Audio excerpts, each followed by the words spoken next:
നിങ്ങൾ വെയിറ്റ് ലോസിലേക്ക് നോക്കി വ്യക്തിയാണ്, പക്ഷെ നിങ്ങൾക്ക് നിങ്ങൾ ഡയറ്റിലേക്ക് വരുമ്പോൾ ഇതുപോലെ അളന്ന് കുറച്ചുകൊണ്ട് പീടിയെ പോയിട്ട് ആരെയും അളക്കാൻ താല്പര്യമില്ലാത്ത വ്യക്തിയാണെങ്കിൽ, അതൊരു എക്സോസ്റ്റ് തോന്നുന്ന വ്യക്തിയാണ്, നിങ്ങൾക്ക് ഫോളോ ചെയ്യാനുള്ള സിമ്പിൾ മെത്തേഡാണ് ഞാൻ സ്ക്രീനിൽ കാണിക്കുന്ന മൈ പ്ലേറ്റ് മെത്തേഡ്.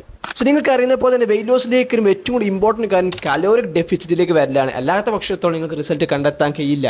സോ ഞാൻ സ്ക്രീനിൽ കാണിക്കുന്ന മൈ പ്ലേറ്റ് മെത്തേഡ് ഫോളോ ചെയ്യാൻ നിങ്ങൾക്ക് എന്തായാലും സിമ്പിളായിട്ട് കൊണ്ടുവന്ന ഹെൽത്തി ലെവലിൽ നല്ല ക്വാളിറ്റി ഡയറ്റ് ഫോളോ ചെയ്തുകൊണ്ട് നിങ്ങൾക്ക് വെയിറ്റ് ലോസ് എന്താ അച്ചീവ് ചെയ്യാൻ കഴിയും. സോ ഇതിലേക്ക് ഈ 4 പോർഷനിലേക്ക് പ്രോട്ടീൻ, കാർബ്സ്, വെജിറ്റബിൾ, ഫ്രൂട്ട്സ് എന്ന രീതിയിൽ ഡിവൈഡ് ചെയ്യാൻ ശ്രമിക്കുക എന്നൊക്കെ. സോ ഫ്രൂട്ട്സിലേക്ക് വരുമ്പോൾ ഞാൻ ഒരു മീൽ ഇപ്പോൾ കഴിക്കണമെന്ന് പറയുന്നില്ല, നിങ്ങൾക്ക് എന്താ ഈവനിങ് സ്നാക്ക് ആയിട്ടോ അതുപോലെ മിഡ് മോർണിംഗ് സ്നാക്ക് ആയിട്ട് ആഡ് ചെയ്യാം. സോ ഇതിലേക്ക് വരുമ്പോൾ നിങ്ങൾ ശ്രദ്ധിക്കുന്നത് നിങ്ങൾ ഡയലി നിങ്ങൾ ബോഡിക്ക് ആവശ്യമായി റെക്കമെൻഡ് 1 ഗ്രാം പ്രോട്ടീൻ കണ്ടെത്താൻ ശ്രമിക്കാൻ നോക്കുക. സോ അങ്ങനെ ഡയറ്റ് ഫോളോ ചെയ്തിട്ടുണ്ട്. ബാക്കിയുള്ള പോർഷനെ കുറച്ച് വെജിറ്റബിളും അതുപോലെ തന്നെ കാർബ്സ് ആഡ് ചെയ്തിട്ടുണ്ട്. നിങ്ങൾക്ക് സിമ്പിളായിട്ട് ഹെൽത്തി ആയിക്കൊണ്ട് നല്ലൊരു ഡയറ്റ് ഫോളോ